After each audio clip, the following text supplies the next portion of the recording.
Hey, pambiri Malawi pambiri patsogolo Malawi patsogolo.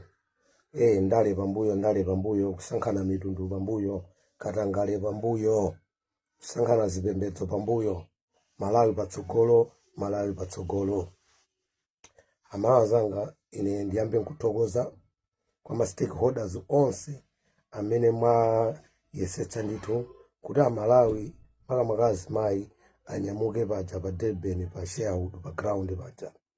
Tikuthokoza Gift of the Givers, tikuthokoza the Muslim community around that side, tikuthokoza the Asian Indian community around that side, tikuthokoza sa Malawi amene munali pa ground kutamanga kulumikizana ndi anthuwa, tikuthokoza sa Home Affairs ya South Africa, tikuthokoza sa Immigration ya South Africa, tikuthokoza sa Police ya South Africa. Komanso tikuthokoza boma lathu la Malawi kudzera ku Minister of Foreign Affairs olemekezeka Dr. George Chaponda. Tikuthokoza so amayi athu High Commissioner ku South Africa kuno ku Pretoria pa ntchito imene mwayigwira. Tikuthokoza so consulate athu amene munathamanga kupita pa ground kukalandira ndithu Amalawi kuti azinyamuka. Komanso tikuthokoza mkulukuta moyo APM kuti ntchito mukuyesetsa akuluakulu ngakhale zikuchedwa koma Amalawi ndithu akuthokoza kwa Amalawi amene anyamuka kuyambira pachiyambi osati pa Durban okha.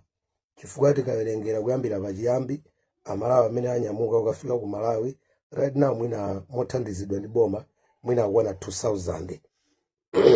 Chifukwa pali 980 ija, ndi pali 115 anyamuka ku Mosobe, ndi pali awawa anyamuka dzulowa. Komano chomvetsa chisoni ndi chokhudza ndi chokuti pa Durban paja pali anthu ambiri sipakuoneka soti panyamuka anthu. Chifukwa tikawerengera even ana account ma bus 10 tizinga kuti basi kunyamula mwina anthu 70, ndikuti pa bus 10 ndi anthu 700 out of 7000 figure around figure limene pati kusenza kuti anyamuka anthu ochepa kwambiri. Komabe tikuthokoza pa chithandizo chimene chafika, tikuthokozanso pa chithandizo chimene sidafike, ndipo tikupempha kuti please ntchito ilipo chifukwa anthu atsala pene paja ndi ambiri kwa basi, ndipo pakufunika machawi chifukwa kakhalidwe kapamalo paja kamba kuvuta step by step. Ndi akuluakulu chimene mafuna ndipemphe ndi chokuti please Amalawi tisiye kantima koponderezana, kantima kachinyengo pakamachitika zinthu. Zomvetsa chisoni kuti ine ndakhala ndikuyankhula ndi anthu amene akhala pa ground paja for 2 weeks. Anthu aja azikazi yawo ndimayankhula ndi azibambo azimunawo, azikazi awo ali pa ground pompo, they were sending me videos for 2 weeks. Koma peza kuti anthu aja ena sananyamuke, azikazi awo ali pompacha. Chodabwitsa ndi chomvetsa chisoni chokuti anthu ena amene anyamuka ndi anthu oti amagona ku manyumba, adangolembetsa mayina kumakagona ku manyumba. Koma anthu amene ali pa ground kulepeza kuti alephera kunyamuka. Akuluakulu chimenecho ndi chinyengo pachokha. Thandizo lija limene akupita kwa anthu amene avutika alibe kugona, koma wina akamagona kunyumba kwake samba madzi amoto kumwa wake tii wake wa moto basi kungolova mabasa aja abwera nkubwera zakhala pa ground kunyamuka. Pamene madezo onsewa anali akufunda blanket, anzake akunya ndi mphepo adakali pompo. Akuluakulu chimenecho sichilungamo. Kamoyo kameneka kamachitika so ku Malawi kuja kamoyo koyipa kuti Amalawi kakhangati kakadati mera bwanji kufunika tikasiye. Pamapeza kuti boma lifuna kupereka fertilizer ulere. Muzaona kuti fertilizer jamalandira na anthu kuti ali bwinobwino sakuyenera kulandira fertilizer, atha kugula pawokha. Apeza kuti akulandira fertilizer, Amalawi ophinjika kuti anakaenda fertilizer ulere, apeza kuti akulephera.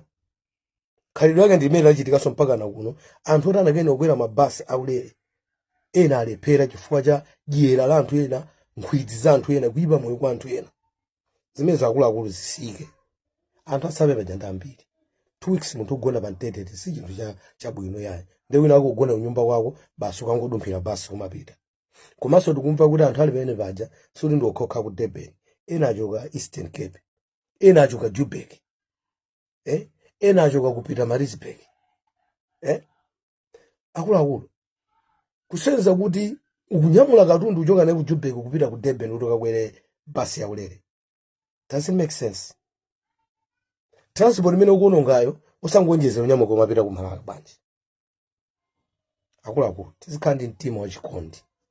tizikhala ndi mtima kuti tizigawana kanga chepe kangapezekepo andikaziyamba kufikira anthu amene avutika osati kanga chepe kangabwere kaulere kukakupitanso kwa anthu kuti ali bwino kale kantima kamene kukakuchitika ngakhale ku Malawi ovutika akuvutikabe ochita bwino kumachitirabe bwino kantima kamene katatakasika ndi kantima kaufiti ndi kantima koyipa kwa basi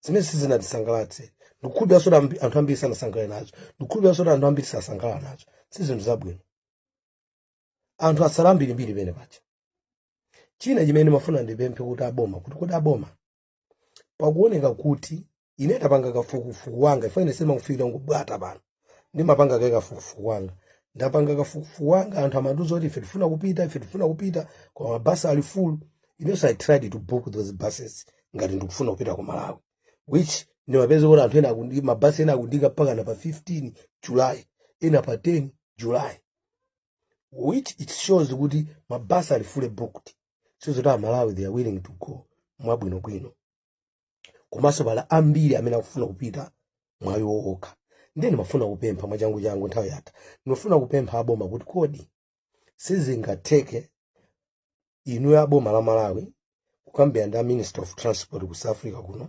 kuti they can issue temporary international permits cross border permits ya mabasi amene alibe cross border permits for temporary for this month kuti athe kunyamula athe kupanga business yonyamula anthu kuchoka kuno kupita ku Malawi ngatinso ku Malawi kuli mabasi okuti they can manage kuchoka ku Malawi kubwera kuno zatenga anthu apasene business imene yoyo Amalawi ali willing kupereka ndalama kuti akafike ku Malawi aboma ngati mungapange issue ka permit zimapangidwa issue ku Malawi kazimapangidwa kuno I don't know komano uthenga ngatunga kufikireni tapangani pone kanthu there are more people amene akufuna atapita mwaoka ndalama ali nazo koma mabasi adula mabasi adzadza ndeta kamba naoneso na mabasiyo achipise mabasiyo please komanso ngati mwina boma mutha kukambirana ndi mabasiyo kuti okay mama tife buke full bus yokanyamula anthu we gonna pay half ina azipereka okha Malawi amene afuna kunyamuka